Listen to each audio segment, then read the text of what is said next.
Field craft और battle craft का परिचय। परिचय। फील्ड क्राफ्ट सैन्य प्रशिक्षण का एक महत्वपूर्ण पहलू है, क्योंकि यह जमीन और हथियार का सही उपयोग करने में मदद करता है। यह त्वरित, सटीक और मानक प्रक्रिया है जो एक कमांडर को अपने क्षेत्र के नीचे वालों को उस क्षेत्र के बारे में समझाने और समझने के लिए आसानी प्रदान करती है। एक व्यक्ति को अपनी आंखों से सही दूरी का अंदाजा लगाना आना चाहिए, ताकि वह व्यक्ति यह निर्णय ले सके कि फायर कब करना है, फायर कौन से हथियार से करना है, अपने सेक्शन को टारगेट समझाने में और पीछे सही खबर पहुंचाने में।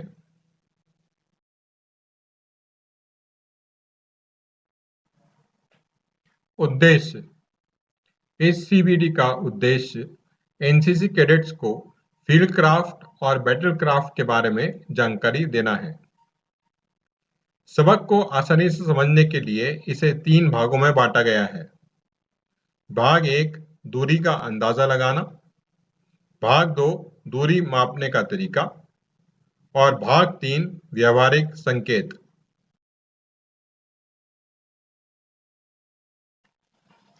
फील्ड क्राफ्ट में निम्नलिखित विषय शामिल हैं: दृश्य प्रशिक्षण, लक्ष्य का वर्णन और पहचान, व्यक्तिगत छलावरण और छिपाव यानी कैमोफ्लेज और कंसीलमेंट, दूरी पहचानना यानी जजिंग डिस्टेंस, हथियार के बिना और साथ में चलना यानी टू मूव विथ और विदाउट वेपन्स, और फायर का अनुशासन और नियंत्रण यानी fire control and move.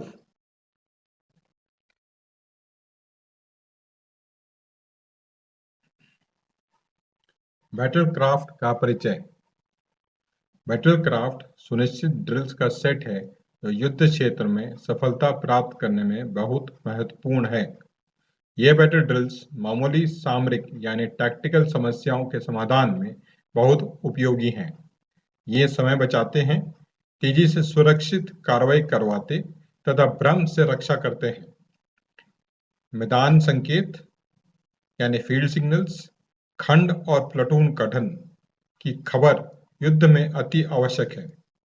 Battle craft में निम्नलिखित विषय शामिल हैं: मैदान संकेत, प्लाटून गठन, फायर नियंत्रण आदेश, फायर और मूव, और सेक्शन बैटल ड्रिल्स।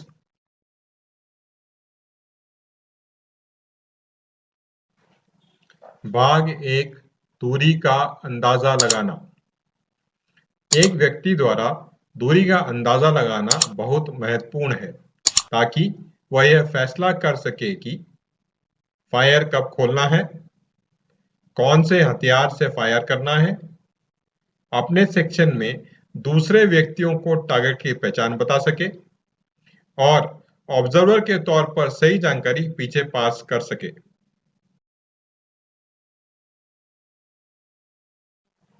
भाग 2 दूरी मापने के तरीके। दूरी मापने के 6 तरीके होते हैं, जो इस प्रकार हैं: इकाई का तरीका, दिखाई का तरीका, ब्रैकेटिंग का तरीका, की रेंज का तरीका, सेक्शन एवरेज का तरीका और हाविंग का तरीका। अब हम इन तरीकों को एक एक करके समझेंगे। सबसे पहले इकाई का तरीका। इस विधि को गज की विधि भी कहा जाता है। चुने गए माप की इकाई आमतौर पर गज की होती है और इसलिए जमीन पर गज की दूरी पर एक अच्छा विचार बनाना चाहिए। हॉकी मैदान की लंबाई इस उद्देश्य के लिए सबसे अच्छा उदाहरण है। किसी दिए गए ऑब्जेक्ट की दूरी गज की काटनी इकाई का एक हिस्सा होगी, जिसे पर्यवेक्षक और ऑब्जेक्ट के बीच में रखा गया है। उदाहरण के तौर पर चित्र में दिखाए गए पर्यवेक्षक और ऑब्जेक्ट के बीच में वह 100 गज की दूरी का अंदाज लगाता है और अंदाजे से 5 गुना कर अपने ऑब्जेक्ट की दूरी 500 गज तय करता है।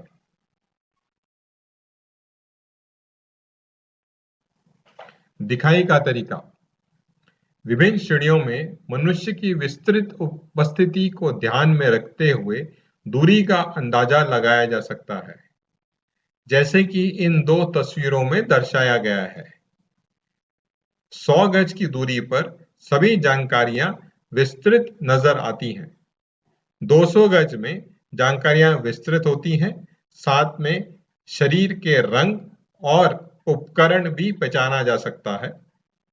परंतु 300 गज की दूरी पर केवल शरीर की आउटलाइन दिखाई देती है, बाकी डिटेल्स धूमिल होती हैं। ब्रैकेटिंग का तरीका। इसमें अधिकतम तथा न्यूनतम दूरी का अंदाजा करके फिर दोनों का औसत लेते हैं, जैसे कि इस तस्वीर में दर्शाया गया है। इसमें ऑब्जर्वर बाउंड्री फेंस के पास खड़ा है और उसने दिखाई दे रहे शेड का अधिकतम दूरी 600 मीटर और न्यूनतम दूरी 400 मीटर का अंदाजा लगाया है। अब वह इन दोनों का औसत लेकर शेड की दूरी 500 मीटर का अंदाजा लगाता है।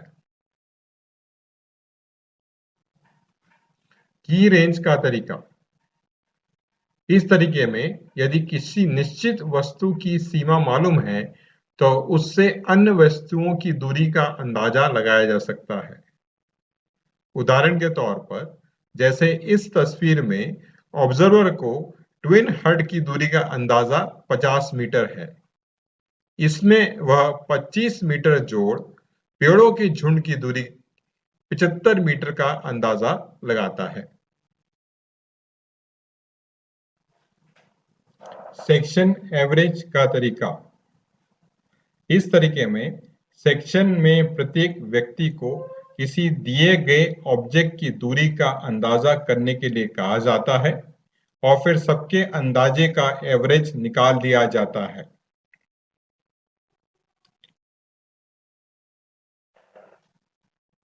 हाविंग का तरीका। इस तरीके में किसी वस्तु की आधी दूरी का अंदाजा करके उसे दोगुना कर देते हैं, जैसे कि इस तस्वीर में ट्रक की आधी दूरी का अंदाजा लगाकर उसको दोगुना कर ऑब्जर्वर ट्रक की दूरी का पता लगा रहा है। भाग नंबर 3, व्यवहारिक संकेत। रात के समय। रात के समय दूरी तय करना रोशनी पर निर्भर करता है। इसके लिए सबसे अच्छी विधि की रेंज है। दिन के समय प्रमुख वस्तुओं की दूरी को चिन्हित किया जाता है ताकि रात के समय उनकी दूरी का अंदाजा सही लगाया जा सके। ध्यान में देने वाली बात यह भी है कि रात के समय हमारे सेंट्रल विजन में ब्लाइंड स्पॉट्स होते हैं, अतः हमें पेरिफेरल विजन का इस्तेमाल करना चाहिए।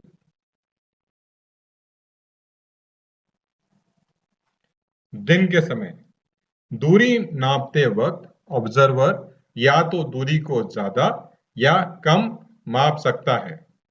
दूरी तय करते समय ऑब्जर्वर को गुमराह करने वाली स्थितियां इस प्रकार हैं। पहले, जब दूरी को अधिक आंका जाए, यह इन परिस्थितियों में होता है: जब खराब रोशनी हो, सूरज देखने वाले के ऊपर हो और लक्ष्य निकट की वस्तुओं से छोटा हो।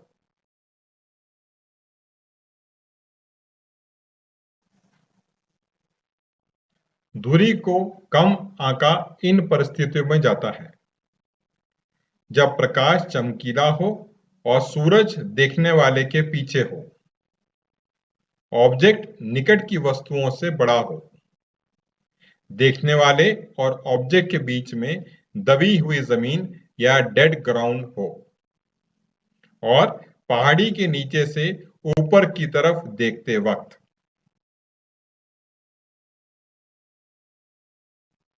निष्कर्ष।